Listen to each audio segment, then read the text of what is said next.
კრიფით საჯარო. ჩვენ არ ვამჯობინებთ დუმილს. ვსაუბრობთ ყველაფერზე, რაც ჩვენ ცხოვრებაზე გავლენას ახდენს. ჩაერთე, მოიფიქრე, დაინტერესდი, მოგვაწოდე იდეები და თემები. კრიფით საჯარო. ჩვენ ვსაუბრობთ ყველაფერზე.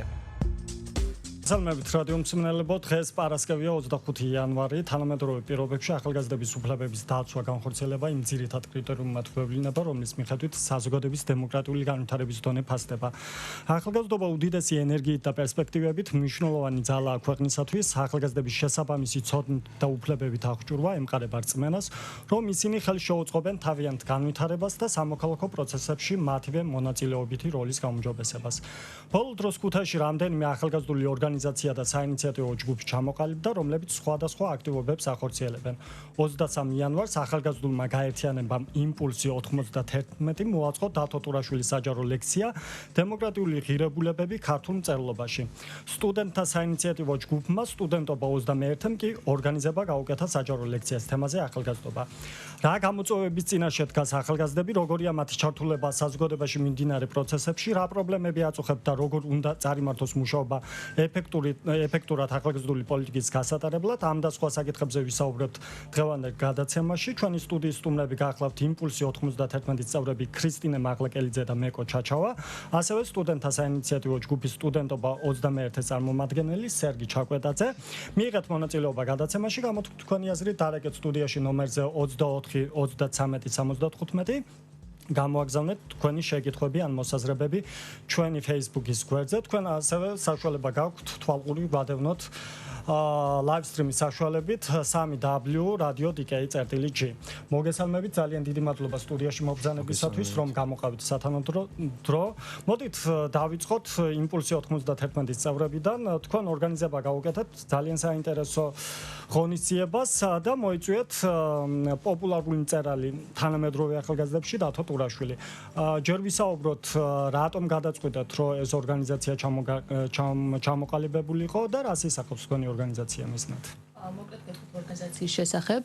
ჩვენ ჯერ კიდევ პირველ კურსზე ვიყავთ, თორსა გაგვიჩნდა იდეა რაიმე სტუდენტური ორგანიზაცია გაგვეკეთებია, იმიტომ რომ ახალგაზრდების როლი ზოგადად ქვეყნის განვითარებაში არის ძალიან დიდი და ამიტომ ძალიან საინტერესო იდეები ჰქონდა, მაგრამ რატომღაც ვერ ვახერხებდით მათ განხორციელებას. და როდესაც ორგანიზაცია გავაკეთეთ, ამით უკვე ჩვენ ერთმანეთის წინაშეაც გვგრძნობთ პასუხისმგებლობას სხვა სტუდენტების წინაშედაც და ორგანიზაციის უმთავრეს მიზანს წარმოადგენს, რომ გააქტიურდნენ სტუდენტები, ისინი ჩართონ სამოქალაქო ცხოვრებაში, თვითონ იზრუნონ ადგილობრივი პრობლემების მოსაგვარებლად. ახლა კი რაც შეეხება დათო ტურაშვილის სწორად აღნიშნე, რომ პოპულარული მწერალი არის და ყველასთვის საყვარელი, იმიტომ რომ პირადად ჩვენთვის და ჩვენი თანატოლებისთვის და არა მარტო დათო არის ის ადამიანი, რომელიც არის ზოგადად თავისუფლების იმპულსი, რომელიც გიბიძგებს თავისუფლებისკენ, აქტიურობისკენ, პროტესტისკენ, ძალიან კარგი მოქალაქეა, ძალიან ბევრ რამეს ვსწავლობთ მისგან და ძალიან კარგად განსაზღვრავთ ის მიმართულებები, რასაც შეიძლება მომავალში ვიმუშაოთ. რამდენ წევრს აერთიანებს თქვენი ორგანიზაცია? ესენი არიან მხოლოდ სტუდენტები თუ არიან მოსწავლეები? ამ ეტაპზე ასაკობრივი ზღვარი როგორ? დიახ, ასაკობრივი შეზღუდვა არ გვექნება, მაგრამ ამ ეტაპზე ორგანიზაციის დამფუძნებელი ვართ მხოლოდ სტუდენტები, მაგრამ საჯარო ლექციის შემდეგ, რომელმაც ძალიან კარგად ჩაიარა და ძალიან ბევრი დამსწრე იყო, უფრო მეტი კიდე გარეთ გველოდებოდა, იმიტომ რომ ვერ მოახერხეს შიგნით შემოსვლა.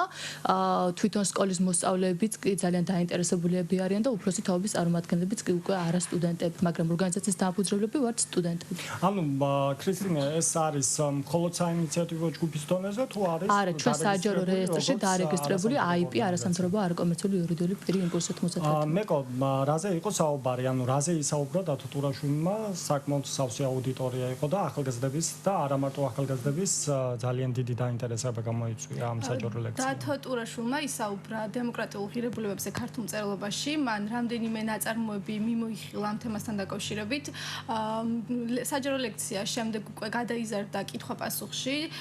სტუდენტების მხრიდან არაერთი ძალიან საინტერესო შეკითხვა დაისვა, რომელიც ეხებოდა პირველი შეკითხვა იყო პარლამენტთან და საქართველოს პარლამენტთან დაკავშირებით. შემდეგ რაღაც თავისუფლებასთან როგორ შეიძლება გახდეთ თავისუფალი, სულიერად თავისუფალი, ამაზე ისაუბრა მწერალმა და ძალიან დიდი დაინტერესება იყო აუდიტორიის მხრიდან, ძალიან საინტერესო შეკითხვებით და რა შეკითხვები იყო ძირითადად რა საკითხებზე იყო ყურადღება გამახვილებული?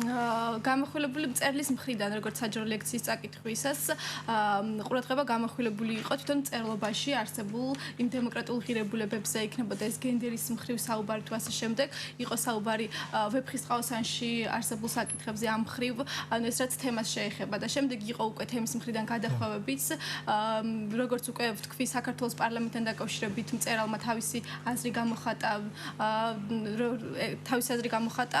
კიდევ იყო როგორც განაცხადა, როგორც სოციალურ ქსელებში ამოვიკითხე, დათო ტურაშვილმა თქვა, რომ საქართველო თუ თბილისი ვალში არის ქუთაისთან.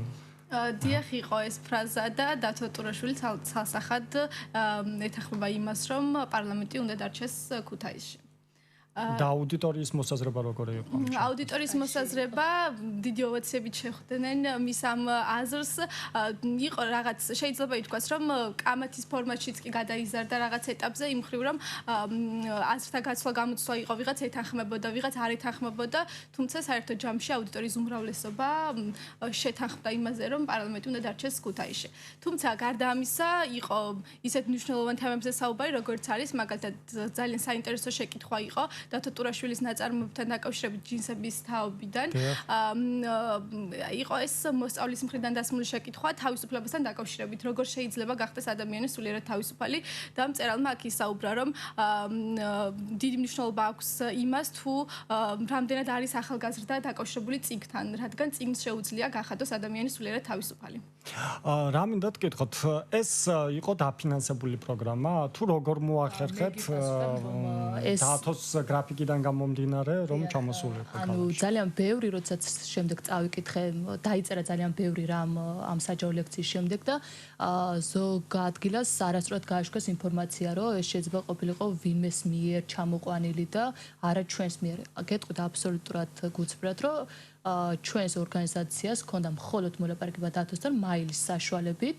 შემდეგ ხუმრობდით კიდევაც დათოსთან ერთად მარტო დავჭით, რომ ერთი სატელეფონო ზარიც კი არ ქონია, ისე მხოლოდ მაილის საშუალებით მოახერხეთ დათოს გრაფიკშიდაც ჩავჯექით, ესე ვთქვათ და ჩვენი ორგანიზაციის სახელით მოვიწვეთ ის ქუთაისში, მაგრამ აუცილებლად უნდა აღვნიშნო, რომ ადმინისტრაციამ გაგვიწია ძალიან დიდი მხარდაჭერა, ეს იყო ფინანსური მხარდაჭერა, რაც სჭირდებოდა მის ქუთაისში ჩამოყვანას.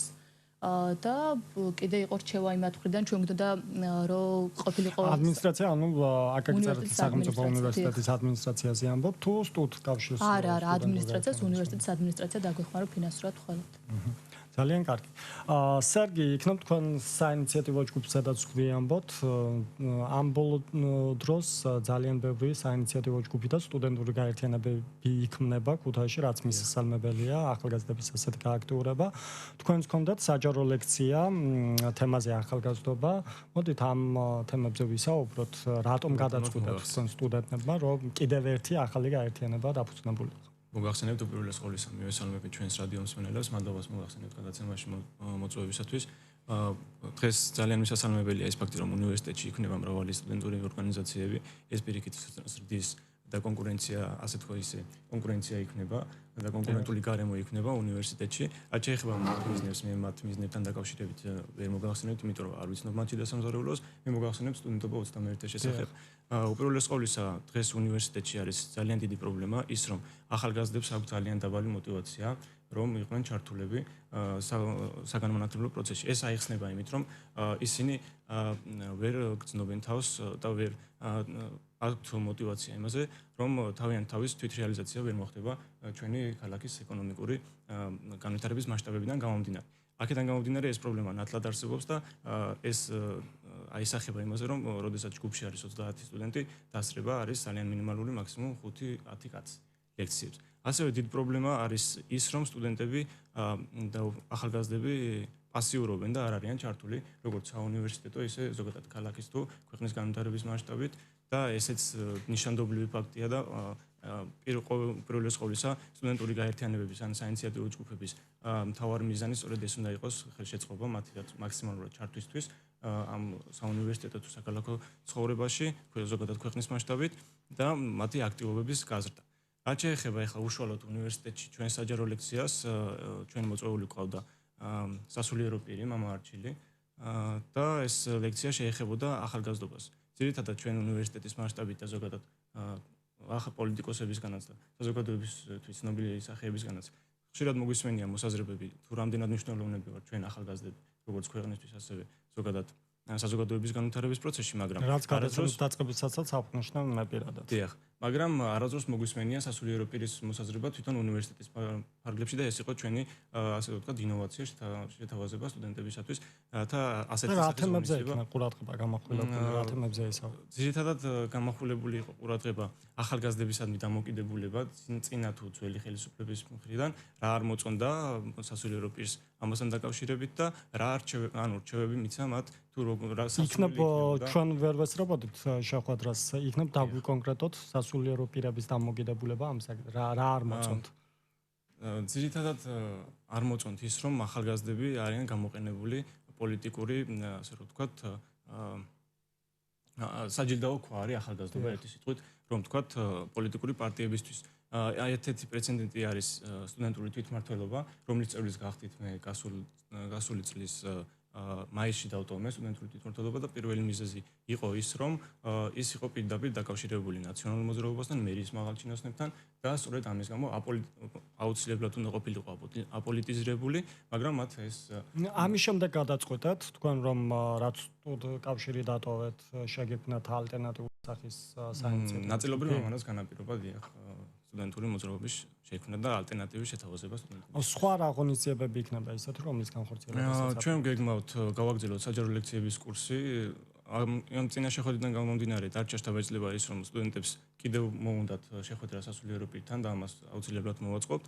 ასევე ჩვენ გეგმავთ საზოგადოებისთვის ცნობილი სახეების ჩამოყვანას და მნიშვნელოვან საკითხებზე გამახვილებას ყურადღების და აუცილებელია ეს დაკვეთაც უნდა იყოს ალბათ სტუდენტების მხრიდან და მაქსიმალურად უნდა იყოს მათი ინტერესი ამ მხრივ გამოვლენილი. ასევე ჩვენი მთავარი მიზანია და მთავარი ღირებულებები ჩვენი არის ის რომ ჩვენ გვინდა ეროვნული ღირებულებებისა და თვითშეგნების ამაღლება უნივერსიტეტში და ზოგადად საქალაქო მასშტაბით და ზოგადად სწავლის ხარისხის დახვეწა თვითშეგნების ამაღლებისთვის რა ნაბიჯებს გადადგავთ? საკმაოდ რთული არის. მხოლოდ ჩემი პირადი მოსაზრება და თავს არ გავხვევთ, მხოლოდ სასულიერო პირების ქადაგებები არ არის საკმარისი იმისათვის, რომ ღირებულებები განვითარდეს ადამიანს. გეთანხმებით, რა თქმა უნდა, ჩვენ ვაპირებთ მოვიწვიოთ სხვადასხვა ექსპერტები სხვადასხვა დარგში, რომლებიც კომპეტენტურ რჩევებს მისცემენ სტუდენტებს ამა თუ იმ საკითხთან დაკავშირებით და მეგობრულ დამოკიდებულებაში, მეგობრულ რჩევებით ისინი ურჩევენ, რომ ეს ამა თუ იმ საკითხზე იყოს კი შეიძლება კამათის იყოს, მაგრამ ეს კამათი არ უნდა იყოს კამათისთვის, კამათი უნდა იყოს საქმის კეთებისთვის და ჩვენ ყველა ერთად უნდა დავირაზმოთ იმისთვის, რომ ჩვენი სოციუმი, ჩვენი საზოგადოება გავხადოთ უკეთესი, ვიდრე ეს არის დღეს. ძალიან კარგი. ქრისტინა მეკო საჯარო ლექციის შემდეგ მოხდა დათო ტურაშვილის წიგნის პრეზენტაციაც. იქნებ ამაზედაც ვისაუბროთ, რომ მსმენელის ყურადღება აუცილებლად ვისაუბრებ ამ თემასთან დაკავშირებით, ჩვენ როდესაც დათოსთან მქონდა მიმოწერა, მან შემოგთავაზა რომ იქნებ გამართულიყო მისი ახალი წიგნის პრეზენტაციაც. ეს არის პიესების კრებული, რომელიც პირველად გამოისცა. მასში შესულ არის როგორც ძველი, ასევე ახალი პიესები. და დათოს ინიციატივა იყო და შეთავაზება თანამედროვე მწერლებისთვის და მწერლებისთვის რომ არა მარტო თბილისში გამართონ წიგნის პრეზენტაცია, არამედ ქალაქებში და მან მაგალითი მიცა ამით სხვა მწერლებს. რაც შეეხება წიგნს, ეს არის წიგნი დოდოს მოლოდინში და დოდო არის განსაკუთრებული სახელი იმ ქართველი ქალებისა, რომლებიც უცხოეთში არიან წასულები და რომლის მხრებზეც დათოს თქმით დგას ქართული ეკონომიკა რეალურად და ოჯახებს არჩენენ უცხოეთიდან. ისინი ტიტანოშრომას ეწევიან და სწორედ ამ ქალბატონებს მიუძღვნა დათომ წიგნი, რომელთა ერთადერთ ანუკვარ ოცნებას სამშობლოში დაბრუნება წარმოადგენს. რამდენიმე წიგნი არა 30-მდე წიგნი გაიყიდა როდესაც პრეზენტაცია მოეწყო საჯარო ლექციის დროს და ძალიან დიდი დაინტერესება იყო სტუდენტების მხრიდან ისევე ჩვეულებრივ მოქალაქეების მხრიდან რომ კიდე გაიყიდოს წიგნები. დათომ გაგვიკეთა საჩუქარი სტუდენტებს ბიბლიოსის მაღაზიებში შეიძლება ამ წიგნის შეძენა და 9 და 10 თეთრი ღირს ხოლო დათომ გაგვიკეთა საჩუქარი და შვიდლარად მოგვეცა საშუალება სტუდენტებს რომ გვეყიდა ეს წიგნი. ძალიან კარგი. მოდით ვისაუბროთ რა პრობლემები აწუხებთ ახალგაზრდებს თქვენ თანატოლებს დღესდღეობით იმერეთის რეგიონში, იმიტომ თუ საქართველოს მდგომარეობას გავითვალისწინებთ, რომელიც ქვეყნის საერთო მდგომარეობის ანარეგლია, კერძოდ იმერეთის რეგიონი, აშკარად შეინიშნება ინფორმაციული ვაკუუმი. გარდა ინფორმაციული ვაკუუმისა, რა პრობლემები არსებობს დღესდღეობით და რა უნდა გაკეთდეს იმისათვის, რომ ეს ახალგაზრდული პოლიტიკა ეფექტურად გატარდეს ქვეყანაში? აი სერგეც საუბრობდა ახალგაზრდების გააქტიურებაზე. ახალგაზრდების როლი, როგორც უკვე აღნიშნე, ქვეყნის განვითარებაში არის ძალიან დიდი. მაგრამ სანამ ახალგაზრდები დაფიქრდებიან ქვეყნის განვითარებაზე, მანამდე უნდა შემოშადოს ახალგაზრდული პოლიტიკა, ვინც იზრუნებს მათ განვითარებაზე, რომ ისინი ჩაერთონ შემდეგ უშუალოდ ქალაქის და ზოგადად ქვეყნის განვითარებაში. ძალიან კარგი იქნება თუ თვითონ დაიწყებენ ახალგაზრდების ზრუნვას საკუთარი გარემოდან, საკუთარი ქალაქიდან, შემდეგ საკუთარ სახელმწიფოზე გადავლენ და თვითონ იზრუნებენ იმაზე, რა პრობლემები შეიძლება მოაგრონ. არ უნდა დაელოდონ ვიღაც ჩინოვნიკებს, რომ ამათ შეიძლება მოვიდენ და გაგვიკეთონ ეს. თვითონ უნდა იზრუნონ და შეთავაზო, რომ იცი რა, მე ეს მჭირდება, უნდა გამიკეთო.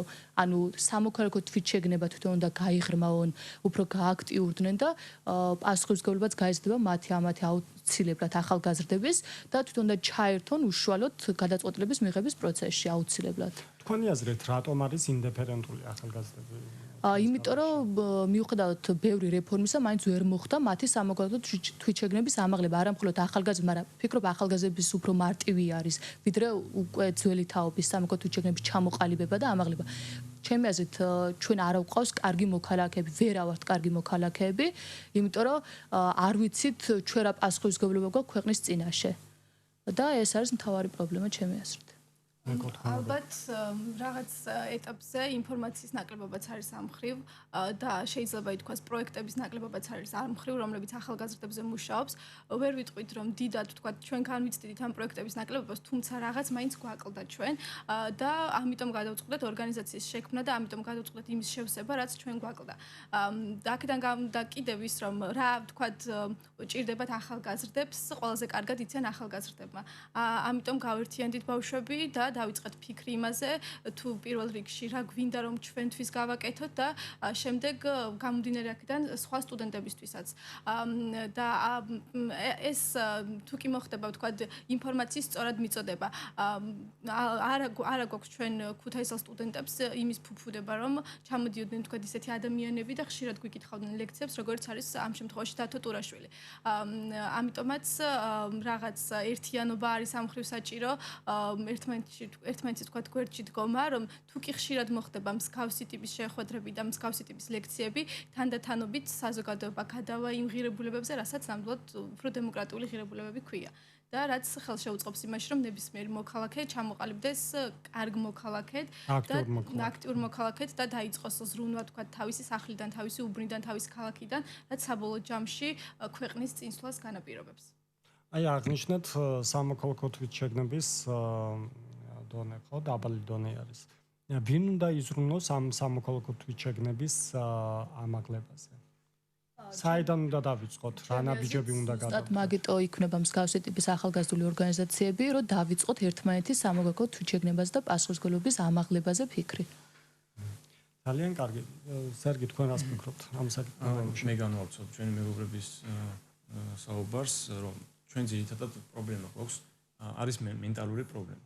ანუ ჩვენ ძირითადად ისეთ ბარიერებს ხვდებით, როგორიც არის მაგალითად საბჭოთა კავშირიდან გადმონაშთი ესეთი მოსაზრებები, რომ ჩემმა შვილმა მშობლების მხრიდან აუცილებლად უნდა ისწავლოს უნივერსიტეტში, აუცილებლად უნდა აიღოს დიპლომი, აუცილებლად უნდა იმუშაოს საჯარო სამსახურში და ასე შემდეგ რიგ ბარიერებს. პოპულარულ პროფესიებზე, მაგალითად სამედიცინო, იურიდიული, ეკონომიკური და ასე შემდეგ. და არავინ არ ფიქრობს იმას, რომ ერთი შეიძლება დადგეს კვალიფიციური დურგალი ან სხვა რამე პროფესიის, რომლიდანაც უფრო მეტი შემოსავალი, უფრო მეტი დაინტერესება იქნება, საზოგადოება დაკვეთა იქნება, ყველა ხომ დიპლომიანი ვერ იქნება, რა თქმა უნდა, ცხადია, თავის დავაცხადე. აქედან გამომდინარე, ჩვენ ძირითადად მენტალურ პრობლემასთან გვაქვს საქმე და ამ პრობლემის გადალახვა სწორედ ჩვენ უნდა დავიწყოთ. ჩვენ უნდა ვიყოთ აქტიურები და როდესაც ჩვენ პირად მაგალითს მივცემთ სტუდენტობას, ის რომლებიც ჩაძნებულები არიან ან რაღაც უნდათ, მაგრამ ვერ ლახავენ თავიანთი რაღაც გრძნობას, ჩვენ როდესაც დაგვინახავენ და შეხედავენ, რომ აი ერთი სტუდენტი, ორი სტუდენტი სტუდენტური გაერთიანება შეიქმნა, მათაც გაუჩნდება სურვილი, რომ ჩვენთან ერთად ან თავიანთი ძალებით შექმნან სტუდენტური ორგანიზაცია ან რაღაც სხვა ორგანიზაცია, რომელიც მათ თვითრეალიზაციას შეუწყობს ხელს. ძალიან კარგი. ეხლა ეთერში რეკლამის დროა. მე მსმენელებს შევახსენებ, რომ საუბრობთ ახალგაზრდულ პრობლემებზე და საერთოდ ზოგადად ახალგაზრდულ საკითხებზე. ჩვენ მალე დავბრუნდებით ტალღაზე FM 7 და 9. ქუთაისის სამკერვალო კომპანია იმერი სამუშაოდ იწვევს როგორც პროფესიონალ, ასევე კერვის შესწავლის მსურველებს დასაქმების პერსპექტივით. პირობების გასაგებად შეგიძლიათ დაგვიკავშირდეთ ტელეფონზე 22 54 99 22 07 08. მისამართი ლადო ასათიანის 119. საჩუქარი ყველას აქცია გრძელდება. შეიძინეთ ნებისმიერ მაღაზიაში 2 ლიტრიანი ლუდი ჰერცოგი, გერმანული, საიუბილეო 15 ან არგო ექსპორტი და მიიღეთ საჩუქრად 1 ნახევარ litrიანი საიუბილეო 15. მოითხოვე შენი კუთვნილი საჩუქარი ნებისმიერ მაღაზიაში. საჩუქარი ყველას კასტელ საქართველოსგან. კასტელ საქართველო, ძველი ქალაქის დღის ეთერის გენერალური სპონსორი. დღის ეთერის სპონსორია სავაჭრო ცენტრი 4-იანი. გსურთ შეიძინოთ სამშენებლო და მოსაპირკეთებელი მასალები ან კომფორტულად მოაწყოთ თქვენი ბინის ინტერიერი. გთავაზობთ კარბოლუქს, სამშენებლო და დეკორატიულ აგურსა და ბლოკს, სადარბაზოსა და შიდა კარებებს, შეკიდულ ჭერს, პარკეტს, შპალერს. 4-იანში ინტერიერისთვის შეიძენთ მისაღების, საძინებლის, სამზარეულოსა და აბაზანის ავეჯს, საოფისე სავარძლებსა და მაგიდებს, სანათ მოწყობილობებს. სავაჭრო ცენტრი 4-იანი, ქუთაისი, გუგუნავას ქუჩა ნომერი 13. გაცვალი აზრები. მიულოცე. მოუწყვე სიურპრიზი. მოითხოვე საყვარელი სიმღერა. გამოგზავნე SMS-ი ნომერზე 179. ან ისარგებლე უფასო SMS მომსახურებით ჩვენ საიტზე. მისამართზე www.radio.dk.ge. ძველი ქალაქის SMS show. აქ შენი მეგობრები არიან. სამშენებლო კომპანია დიზაინ კომპლექსი გთავაზობთ საცხოვრებელ ფართებს განახლებულ აღმაშენებლის გამზრდზე. პალმების ხეივანში კვადრატულ მეტრს $350-დან ბენზინგასამართი სადგურის მოპირდაპირე მხარეს. შეიძინე ბინა დღეს და ისარგებლე უპროცენტო განვადებით 5 წლის მანძილზე. დაგვიკავშირდით 0431 26 32 32. სამშენებლო კომპანია დიზაინ კომპლექსი. ქუთაისის სამკერვალო კომპანია იმერი სამუშაოდ იწვევს როგორც პროფესიონალ, ასევე კერვის შესწავლის მსურველებს დასაქმების პერსპექტივით. პირობების გასაგებად შეგიძლიათ დაგვიკავშირდეთ ტელეფონზე 22 54 99 22 07 08. მისამართი ლადო ასათიანის 119. ქალაქის მონუმენტები კი არ ელოდებიან ტურისტებს. ტურისტები თავად ქმნიან მონუმენტებს. აქ ღირს დარჩენა. ძველი ქალაქი. FM 107.9. გრიფით საჯარო, ჩვენ არ ვამჯობინებთ დუმილს, ვსაუბრობთ ყველაფერზე, რაც ჩვენ ცხოვრებაზე გავლენას ახდენს. ჩაერთე, მოიფიქრე, დაინტერესდი, მოგვაწოდე იდეები და თემები. გრიფით საჯარო, ჩვენ ვსაუბრობთ ყველაფერზე. დაუბრუნდით ღიათერ, შეგახსენებთ რომ ეთერშია გადაცემა გრიფით საჯარო, მე მის წამყვანი ილიკო ნაცვალაძე ვარ. საუბრობთ ახალგაზრდულ საკითხებზე. ჩვენი სტუდიის სტუმრები გახლავთ სტუდენტთა საინიციატივო ჯგუფის სტუდენტობა 21-ის წარმომადგენელი სერგი ჩაკვეტაძე და ასევე ახალგაზრდული გაერთიანება იმპულსი 91-ის წარმომადგენლები მეკო ჩაჩავა და ქრისტინე მაღლაკელიძე.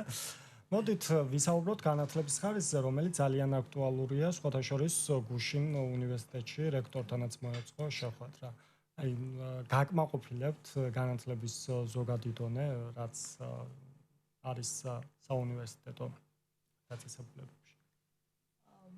აი, გასულ დღეებში ვსაუბრობდი ჩვენს მეგობრებთან ერთად, როდესაც ზუსმენ იგივე ლევან ბერძელიშვილს, იგივე დათო ტურაშვილს ამკითხავთ მათ ჩანაწერებს, რომ რომელიმე ლექტორი მათთვის იყო რაღაც იმპულსის მიმცემი, რომელიმე ლექტორმა მათში მთლიანად გარდატეხა მოახდინა და შეცვალა. ძალიან მწყდება გული, იმიტომ რომ მსგავსი ადამიანები ჩვენს უნივერსიტეტში ძალიან გვაკლია.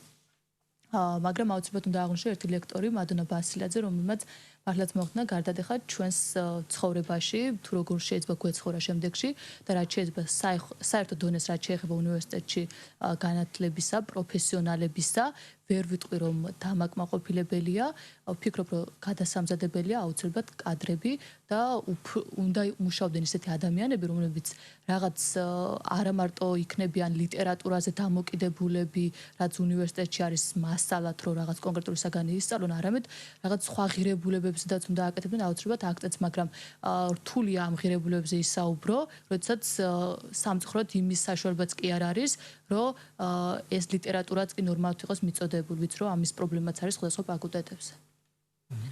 ხშირად მსმენია რომ ჩვენ ვსწავლობთ სამართლის ფაკულტეტზე და უნივერსიტეტში ბავშვები ამბობენ რომ ყველაზე კარგი სიტუაცია არის სამართლის ფაკულტეტზე წერტლის უნივერსიტეტში და რატომღაც ვფიქრობ რომ თუ კი ყველაზე კარგი სიტუაცია არის ჩვენს ფაკულტეტზე, მაშინ რა ხდება ამ შემთხვევაში სხვაგან, იმიტომ რომ ნამდვილად არ არის დამაკმაყოფილებელი სიტუაცია, იქნება ეს თქვა ლექტორების მხრივ, ლიტერატურის მხრივ თუ ასე შემდეგ. პირველ რიგში ალბათ რაც ყველაზე დიდი პრობლემა არის ლექტორებთან დაკავშირებით არის ის, რომ ნამდვილად ჭირდება კადრებს გადახალისება და უფრო ახალი კადრებით ჩანაცვლება. ის მეთოდები, რასაც თქვა ბევრი ლექტორი იყენებს ლექციის წაკითხვის დროს თუ ასე შემდეგ არის ნამდვილად მოძველებული და არ არის შესაბამისად მიწოდებული სტუდენტებისთვის. გარდა ამისა, ლიტერატურასთან დაკავშირებით ძალიან ძველი ლიტერატურა გამოიყენება და არ გვაქვს ჩვენ საშუალება იმისა, რომ ვთქვათ რაღაც ახალი ვნახოთ, რაღაც ახალს წავიკითხოთ და გავეცნოთ, ეს ყველაფერი გვიხდება რაღაც ჩვენ თვითონ მოპოვება და ჩვენ თვითონ ამ ყველაფრის მოძებნა. სხვა მხრივ სტუდენტებთან დაკავშირებით შეიძლება ითქვას ის, რომ სტუდენტებიც ნაკლებად მონდომებულები არიან ამ მხრივ. იმიტომ რომ თუ კი იქნება ამის мотиваცია და სურვილი, რომ რაღაც შეიცვალოს, რაღაც უკეთესი გქონდეს, შენ ალბათ ჩვენ ამ ყველაფრის შეცვლა შეგვიძლია, რადგან ჩვენ ვიხდით თანხას და უნდა გქონდეს შესაბამისი ხარისხი და შესაბამისად მოწოდებული ყველაფერი.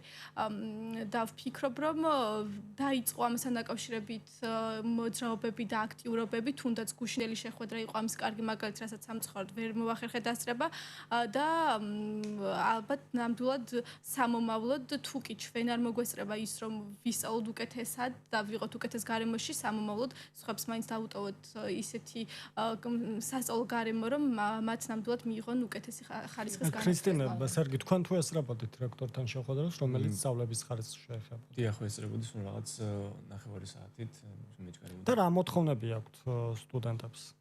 ძირითადად ეს შეხვედრა ანალიზს გავაკეთებ, ისეთი შეხვედრა იყო, მე ასეთი დაბეჭდება დამჭდა ყოველ შემთხვევაში იმ 9 საათის განმავლობაში, როდესაც სტუდენტები არიან მაქსიმალურად ჩასაფრების პოზიციიდან, ანუ ისინი არ თავაზობენ ადმინისტრაციას ამა თუ იმ პრობლემის გადაწყვეტას. მაინც ანუ სწავლის პროცესი, სწავლის ხარისხი ისეთი რამ არის, რომელშიც მაქსიმალურად უნდა იყოს ჩართული როგორც ადმინისტრაცია, ისე სტუდენტები. ეს მარტო ადმინისტრაციის გადასაწყვეტი პრობლემა არ არის, მე ვთვლი ასე და ჩვენ ვამზადებთ რაღაც ინიციატივებს, რომელსაც გავაცნობთ აუცილებლად ადმინისტრაციას. ეს გულისხმობს იმას, ახსენეთ ჩვენმა მეგობრებმა, რომ ბიბლიოთეკაში წიგნების არასაკმარისი რაოდენობა არის, ან თუნდაც მოძველებული ლიტერატურა, რომელსაც ჭირდება განახლება, ასევე ჭირდება ლექტორმასწავლებლებს. მოთხოვნილება თუ არის რა თქმა უნდა, მოთხოვნილება არსებობს, რიგით დგას ქსეროქსებთან, თუნდაც ან ის დამოკიდებულება ნამდვილად არ მომწონს, როდესაც ყველა გაიტანს წიგნს და ერთი წიგნია დარჩენილი ბიბლიოთეკაში და შემდეგ ჩვენ რაღაც შეიძლება მობილური დავტოვოთ, 1 საათი მინათხოვრო წიგნი გადავიღოთ და შემდეგ დავაბრუნოთ. ეს არის მე ვთვლი რომ ძალიან ცუდი პრეცედენტი ჩვენს უნივერსიტეტში და ამისათვის მნიშვნელოვანი ნაბიჯები უნდა გადაიდგას ჩვენთან ერთად, სტუდენტებთან ერთად, რათა ეს პრობლემა მოგვარდეს. რაც შეეხება ახლა ელექტრონულ ბიბლიოთეკას. ეს არის კიდევ ერთი მნიშვნელოვანი ფაქტორი გამომდინარე იქედან, რომ დღეს უნივერსიტეტში დამეთანხმებიან ჩემი სტუდენტები მეგობრები იმაში, რომ ყველაზე დიდი თანხა სტუდენტს ქსეროქსებში მისდის და ეს არის, ასე რომ ვთქვათ, სტუდენტის ჯიბეზე მკვეთრად დაისახება. აქედან გამომდინარე, სასურველია შეიქმნას ელექტრონული ბიბლიოთეკა, მით უმეტეს გვაქვს ჩვენ კომპიუტერული აუდიტორია, სადაც შესაძლებელი იქნება გადაღების ან კოპის გარეშე სტუდენტებმა გააკეთონ ამ მონაწერი, ეგრეთ წოდებული რასაც ვეძახით და იმის მიხედვით ისწავლონ და არა ვთქვათ იქ რიგებში იდნენ და ზედმეტი ხელმისაწვდომობა არის იგივე კომპიუტერულ ლაბორატორიაში. ხელმისაწვდომობა არის, მაგრამ აქაც ერთ პრობლემას ვაწყდებით, როდესაც შედიხართ კომპიუტერულ აუდიტორიაში, სტუდენტების 90% ზის იქ, იმიტომ რომ შევიდეს Facebook-ზე, შევიდეს ოდნოკლასნიკებზე, ეგრეთ წოდებულზე და ეგრეთ წოდებულ მონიტორინგს არ უკეთებს ამას. მონიტორინგს უკეთებს იქ მყოფი ლექტორები, მაგრამ რამდენად ითვალისწინებენ ეს ცალკე თემა არის. ქრისტინა, თქვენ გინდათ დამატება? ანუ ერთი რაც არ მოწონს, მეც ვაღიარებ, რომ არ არის შესაბამისი სწავლის ხარისხი უნივერსიტეტში, რაც შეიძლება შეეფერებოდეს 21 საუკუნეს, მაგრამ ერთი რაც არ მომწონს, ეს არის კოლექტიური და ზოგადი მიდგომა, რომ ანუ გამოდიან აპროტესტებენ, რომ სწავლის ხარისხი არ არის, სწავლის ხარისხი რაც ჩემი აზრით უფრო ეფექტური იქნება, თუ კონკრეტიზება მოხდება უფრო მეტად და თვითონ სტუდენტები, თვითონ კონკრეტულად რომელიმე ლექტორს მოთხოვენ, იქნება ეს ლექცია თუ სემინარი, რომ იცი რა, ამასთან ერთად ესეც მომეცი. აი რატო არ თხოვენ? არ ვიცი, იმიტომ რომ მე მგონი ურჩევნიათ მარტო ხმამაღლა ზოგადად და კოლექტურად მიუდგნენ, რომ არ არის სწავლის ხარისხი, ვიდრე კონკრეტულად იფიქრონ პრობლემის მოგვარებაზე. მე ეშთაბეჭდება მრჩება. კიდევ ერთი პრობლემა მინდა დავამატო, რაც ნამდვილად არსებობს ჩვენს უნივერსიტეტში, ეს არის კომპიუტერული ბაზა. თუნდაც ჩვენ ვიდეო და აუდიო ვიზუალიზაცია გამოიყენება ლექციების დროს, გააქვთ სტუდენტებს ამის საშუალება, რომ ვიდეო ლექციები მოისმინეს. სხვათა შორის გუშინ იყო გაჟღერებული რექტორთან შეხვედრისას პატივცემულმა შალვამ ახსენა ის, რომ მან აუდიტორიაში ნახა ჭერზე მიწები, ასე რომ ვთქვათ, ფეხის ანაბეჭდი. და ეს დააფიქსირა ვიდეო თვალმა და ამაზე იყო ძალიან კაცრი შენიშვნები რა ძალიან უხამსის აქცია იყო ეს ეთიკის ჩვეულებრივი ნორმებია რომ ამ პრობლემებთანაც აქვს ჩვენი საქმე და ამას ნამდვილად ვერაუვლით გვერდს ეს კიდევ ერთ დღეში და ორ დღეში მოგვარებადი საკითხი არის ამას ჭირდება წლები თაობები სწორედ იმ თუჩეგნების შესვლა და ამაღლება რომელიც დღეს არსებობს და ჩემი აზრით თუ ჩვენ მაგალითს მივცემთ სტუდენტობას ნაწილობრივ მაინც იქნება ეს ყველაფერი გათვალისწინებული. აი გუშინ რექტორმა განაცხადა რომ განათლების ხარისხი არა მხოლოდ ქუთაისში, არამედ მსოფლიოში სადავო საკითხია, თუმცა ჩვენ ყველანაირად ვცდილობთ მაქსიმალურად მივცეთ მცოდნე სტუდენტებს და სწავლების არსებული დონე გავაუმჯობესოთ. თქვენ თუ აკეთებთ შეთავაზებებს, თუ გაქვთ რაიმე გეგმა, რომ იგივე თქვენ მოთხოვოთ სტუდენტებმა, იმიტომ თბილისში მაგალითად ჯავახიშვილის უნივერსიტეტში, ილიაუნის უნივერსიტეტის სტუდენტები ძალიან აქტიურები არიან და ისინი პირდაპირ მოითხოვენ, რომ რა თანხასაც იხდიან შესაბამისი განათლების. სწორედ მაგიტო აღნიშნე რომ არ არის მხოლოდ ეს ადმინისტრაციის პრობლემა, სტუდენტებიც დამნაშავე არიან ამაში, იმიტომ რომ ადმინისტრაციას მიდიან და ეჭვობენ, რომ ჩვენ სწავლის ხარისხი არ აქვს სწავლის გადასახადთან შესაბამისობაში, ხო? ჩემი აზრით კონკრეტულად უნდა იყოს მოთხოვნა ლექტორთან. არ არის ეს მარტო ადმინისტრაციის პრობლემა, სტუდენტების პრობლემაც არის. და ამიტომ უფრო მეტი კონკრეტიზება სჭირდებათ ამ პრობლემის მოსაგვარებლად. კოორდინირებული მუშაობით მე მგონი ჩვენ ყველაფერს მივაღწევთ. აუცილებლად. გარდა ამ საკითხებისა, მაგალითად გავამახვილოთ ყურადღება იგივე რეკრეაციის საკითხებზე და თავისუფალი დროის ორგანიზებაზე, რომელიც აშკარად აკლია ქუთაისელ ახალგაზრდებს, იმიტომ ბოლო დროს განხორციელებული კვლევების მიხედვით ყოველთვის დომინირებს აზრი, რომ მაგალითად კინოთეატრი არ არის, შესაბამის გასართობი ადგილები არ არის. როგორ ერთობა დღევანდელი ახალგაზრდობა? თქვენ როგორ ერთობა? ჯერ დავიწყებ იქედან, რომ გასართობ დაწესებულებებთან დაკავშირებით ნამდვილად პრობლემა არსებობს ქუთაისში. და ამასთან დაკავშირებით დათო ტურაშვილმაც გაამახვილა ყურადღება საჯარო ლექციაზე და იყო ესეთი ფრაზები, სად დადიან შეყვარებული წყვილები. არა გაქვთ ბაღი, არა გაქვთ კინო და ასე შემდეგ. ნამდვილად დასაფიქრებელია ეს საკითხი და ძირითადად ჩვენი მაგალითად თავისუფალი დროის დახარჯვა ხდება რაღაც ძალიან ისეთი ლოკალური შეკრებებით, სამეგობრო შეკრებებით და ასე შემდეგ. დაწესებულებებში სიარული ნამდვილად არ არის დაწესებულება, სადაც შეიძლება წახვიდე და გაერთო და დაისვენო. და ამასთან დაკავშირებით ვფიქრობ, ეს ჩვენი პრობლემა არის და შეგვიძლია ჩვენც ამასთან დაკავშირებით რაღაც ხმა ამოვიღოთ და მოვითხოვოთ, რომ ჩვენ გვინდა ეს.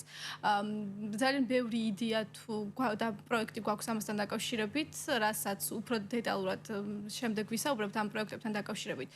და ვფიქრობთ, რომ თავარი რის გამოც თქვა სტუდენტები და ახალგაზრდები მიდიან ქალაქიდან არის ის რომ გასართობი დაწესებულებების ნაკლებობა არსებობს ქალაქში. თუ კი ეს პრობლემა რაღაც ეტაპზე იქნება აღმოფხრილი, შეიძლება აი ამ ახალგაზრდების თუ შეიძლება ეს ითქვას დაკავება და სტიმულაცია რომ დარჩნენ ქალაქში და თქვა არ წავიდნენ და არ ეძებონ სხვაგან ეს ყველაფერი.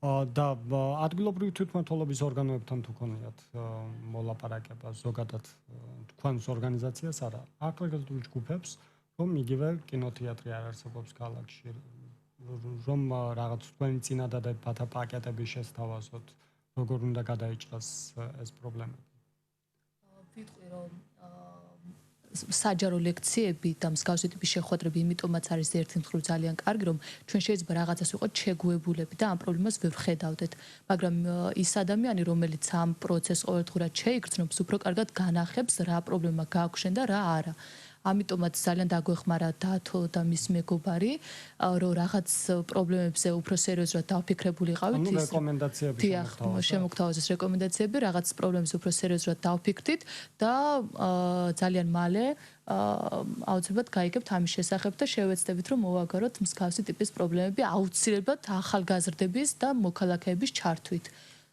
სერგი, თქვენი საინიციატივო ჯგუფი თუ მუშაობს ამ საკითხებზე, რომელზედაც ახლა გქონდა გამახვილებული ყურადღება, ან თუ აპირებთ სამომავლოდ?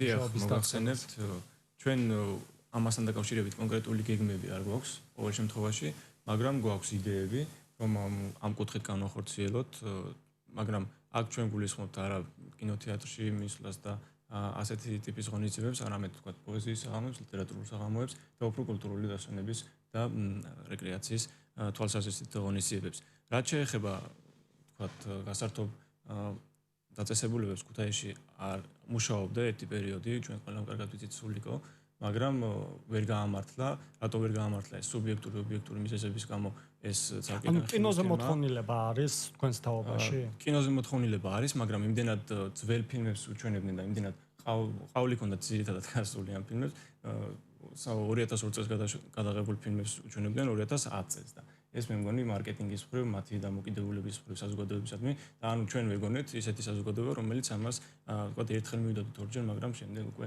ეს ამან ნეგატიური ხმაურება მოჰპოვა თვითონ ახალგაზრდებში და შედეგად დაიხურა კიდეც ეს სოციალურმა ქსელებმა და გლობალიზაციამ ანუ ინტერნეტმაც არ მოხსნა ეს პრობლემა დღის წესრიგიდან რომ უმრავლესობა მაგალითად ინტერნეტით უყურებს ფილმებს. ალბათ ჩემი მეგობრებიც და შენც დამეთანხმები რომ ინტერნეტში ფილმის ყურება ვერაფრით ვერ შეედრება დიდ დარბაზში კინოს ნახვას. თან მეგობრებთან ერთად დავამატებ. და შეიძლება შეყარებული წვილიც უკანა რიგებში როგორც დათომ თქვა ხო ალბათ ისიც გასათვალისწინებელია და იმანაც გამოიწვია რომ თქვა არ იყო მოთხოვნა კინოზე რომ მაყურებელი უნდა გაიზარდოს თქვა დღეს რაღაც ამთვის განმავლობაში მიხვალ ერთხელ შემდეგ რაღაც უფრო გაგიჩნდება ამ ყველაფრის სურვილი და უფრო გაიზრდება თქვა მოთხოვნა მაყურებლების ამდენი ხნის განმავლობაში ჩვენ თქვა ახალგაზრდებს არ გქონია იმის შესაძლებლობა რომ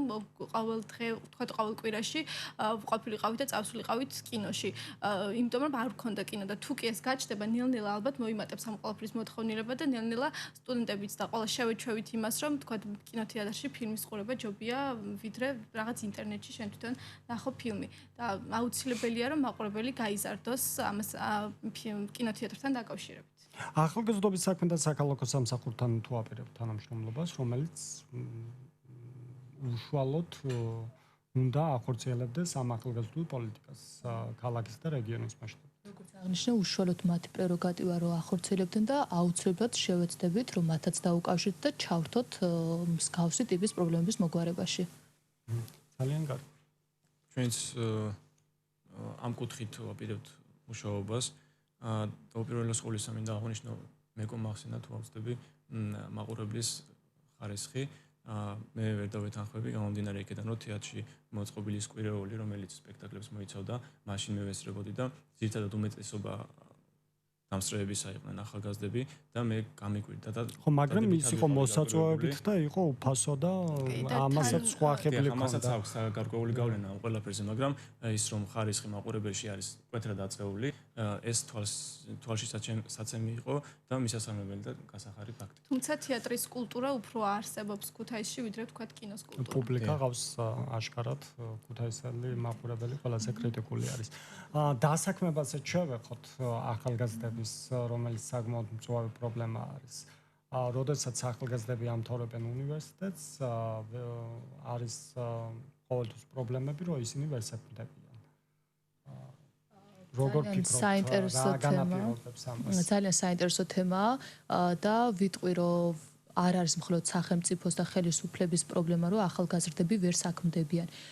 ჩემი აზრით უფრო მეტად ის პრობლემა არის ახალგაზრდების დაუსაქმებლობის გამო, რომ როდესაც უნივერსიტეტში სწავლობენ, ისინი ფიქრობენ მხოლოდ აკადემიური განათლების მიღებაზე და აქ მხოლოდ აკადემიური განათლება და არანაირად არაფორმალური ბაზა განათლებისა და პრაქტიკული უნარჩვევები. უბრალოდ დაამთავრებენ ბაკალავრს და შემდეგ სხდებიან სახში და ამბობენ, იცი რამე დიპლომი მაქვს და არსად არ დამას საქმეს, ანუ თვითონ არ ეძებენ და ჩემი აზრით ვინც ეძებს ის პოულობს და იმედი მაქვს რომ შესაბამისი პირობებიც გამოიძებნება, მაგრამ ახალგაზრდების და თვითონ ვინც უნდა დასაქმდეს, მათი როლიც ძალიან დიდი არის, რომ თვითონ იზრუნონ საკუთარ განვითარებაზე. არავინ მოგაკითხავს ახლა და გეტყვის წამოდი ხა უნდა დაგასაქმო. თვითონ უნდა იზრუნონ თავის განვითარებაზე.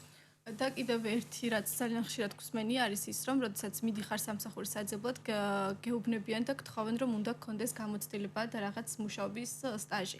და ხშირად არის ესეთი ფრაზები რომ თუ კი ყველგან ეს მომთხოვეს და ისე არსად მიმიღეს როგორ დავაგროვეს გამოცდილება.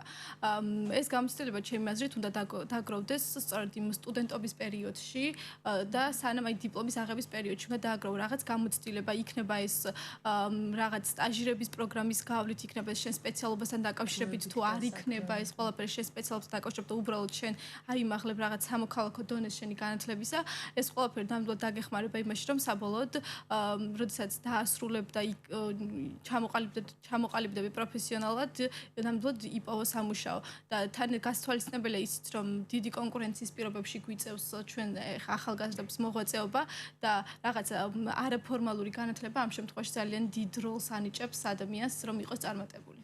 იცით რა მინდა გითხოთ საქართველოში მიღებული განათლებით შესაძლებელია იშოვოთ კარგი სამსახური? თვითონ ამაზედაც ასრთა სხვადასხვაობა არის. საქართველოში მიღებული განათლებით იშოვა კარგი სამსახური, მაგრამ ეს არ უნდა იყოს მხოლოდ აკადემიური განათლება. აუცილებლად უნდა იზრუნო დამოუკიდებლად არაფორმალური განათლების დასაგროვებლად. აი, რაც მე კომთქვა სამუშაოსთან დაკავშირებით, რომ თვითონ უნდა იზრუნონ სტუდენტებმა, ხო? აი, გასულ თვეში დაც იყო ეს პროგრამა, თვითონ ფიქრობენ, ანუ არსებობს არასამთავრობო ორგანიზაციები, რომლებიც თავაზობენ რაღაც პროგრამებს, აი გასულ თვეში იყო მაგალითად სტუდენტურმა კლუბმა გააკეთა დისკრიმინაციული გარემოს კვლევა. სხვა ჯგუფებთან მიმართებაში, ხო? იქ ქონდა დროებითი სამუშაო აღებული, სადაც მივიღეთ გამოცდილება თუ როგორ უნდა ჩავატაროთ სოციოლოგიური კვლევა, გამოცდილებაც შევიძინეთ, რაღაც პატარა სამსახურებრივი სტაჟიც იყო და ფინანსურადაც შევიძინეთ რაღაც ბენეფიტები. ამიტომ თუ იზრუნებენ ახალგაზრდები საკუთარ განვითარებაზე, თუ თვითონ დაიწყებენ ამაზე ფიქრს, ხო? აუცილებლად მოახერხებენ, ეს არ იქნება დიდი პრობლემა. თუ შეიძლება დავამატებ, მთავარია არსებობდეს ამის სურვილი ახალგაზრდებში და ის აზრი იყოს, აღარ არსებობდეს რომ რაღაც 40 წლის ადამიანი მშობელი ასეთ აღიქons კიდევ როგორც საფუძველი არ უნდა გქონდეს. და ბოლოს ძალიან მოგლეთ ჩვენი საეთერო დრო იწურება, გასული პროგრამებზე ვისაუბროთ. თუ არის თუ მოქმედებს იგივე უნივერსიტეტში სხვადასხვა ქვეყნებში შორის ევროპაში, ამერიკაში გასული პროგრამები და რამდენად აქტიურად მონაწილეობენ თქვენი თაობის წარმომადგენლები ამ გასული პროგრამებში? ან თუ ვერ მონაწილეობენ, რა არის ხელშემშლელი ფაქტორი? მე როგორც ვიცი, რამდენიმე გაწყვეტილი პროგრამა აქვს ჩვენს უნივერსიტეტს, სხვა მსოფლიოს ქვეყნების უნივერსიტეტებთან, მაგრამ ბარიერი რაც შეიძლება იყოს, რომ მასში ვერ ჩაერთონ ამ გაწყვეტილ პროგრამაში არის ენობრივი ბარიერი. და ძალიან კარგი იქნება თუ თვითონ უნივერსიტეტი შიგნით იმუშავებს ამ თემაზე, ვერ ვიტყვი რომ რაღაც უცხოენების კუთხით პრობლემები არ არის, რომ ჩამოყალიბდნენ პროფესიონალებად, თუ არ სწავლობ მაგ სპეციალობაზე და ამიტომ ძალიან კარგი იქნება თუ ენობრივ ბარიერზე, მაგრამ არ არის აუცილებელი მარტო უნივერსიტეტმა იზრუნოს ენობრივი ბარიერის აღმოსაფხვრად. თვითონ ორგანიზაციები შეიძლება თვითონ რაღაც ადგილობრივი თვითმმართველობებიც ჩაერთონ ამაში, რომ ეს პრობლემა მოვაგვაროთ და უფრო ახლო გახდეს კავშირი და მარტივი სხვა ქვეყნებთან ჩვენი სტუდენტებისა. ჩვენი საერთოდ რომ დასასრულს მივახლოვდა და ბოლო კითხვა ვის ჩამოყვანას აპირებთ თუ გაგვიმხელთ და როგორ გაანებივრებთ ქუთაისის საზოგადოებას? როდესაც დამთავრდა ჩვენი საჯარო ლექცია, საერთო შტაბეჭრება იყო, რომ შედგა ნამდვილად საჯარო ლექცია და შედგა ივენთი. და კითხვა იყო შემდეგი რა იქნება, შემდეგ და ვის ჩამოიყვანთ. ვერ გეტყვით ვის ჩამოიყვანთ, მაგრამ გპირდებით რომ იქნება ისევ ისეთი ორგანიზებული, საინტერესო და იმპულსის მიცემი ახალგაზრდებისთვის. დავამატებ ერთს, რომ ჩვენი მიმართულება არ არის მხოლოდ საჯარო ლექციების ჩატარება, იმპულს 91 კიდევ სხვა მხრივ ძალიან ბევრ საინტერესო პროექტს შესთავაზებს ახალგაზრდებს. სერგი ძალიან მოკლედ. ესე იგი ჩვენ ძირითადად გავაგრძელებთ ამ მიმართულებით მუშაობას. ჩვენს ხმაურიან შეხვედრას მოვაწყოთ ერთი სიტყვით საქართველოს ძალიან ცნობილ სახესთან, მაგრამ არ გავამხელი ხა და არ გავამჟღავნებ. თუ ვინ იქნება ეს, მოდით საიდუმლოდ დავტოვოთ. და ჩვენ უშუალოდ გეგმავთ რებრენდინგს და განახლებული სახით, განახლებული იდეებითა და პროექტებით შევთავაზებთ ახალგაზრდობას, სტუდენტობას მეორე სემესტრში, რომ მაქსიმალურად ჩაერთონ და მიიღო მონაწილეობა ჩვენს ძალიან კარგი წარმატებებს გისურვებთ თქვენ საქმიანობაში და იმედია თქვენი აქტიურობით და თქვენი საქმიანობებიდან გამომდინარე ყველა ახალგაზრდას მიეცემა საშუალება რომ საკუთარი ადგილი და როლი დაემკვიდროს დემოკრატიულ საზოგადოებაში. მე მსმენელებს შევახსენებთ რომ თქვენ უსმენთ გადაცემა გრიფით საჯაროს, მე მის წამყვანი ლიკო ნაცვალაძე გახდით, გემშვიდობებით მომავალ პარასკევამდე ბედნიერ უქმეებს გისურვებთ.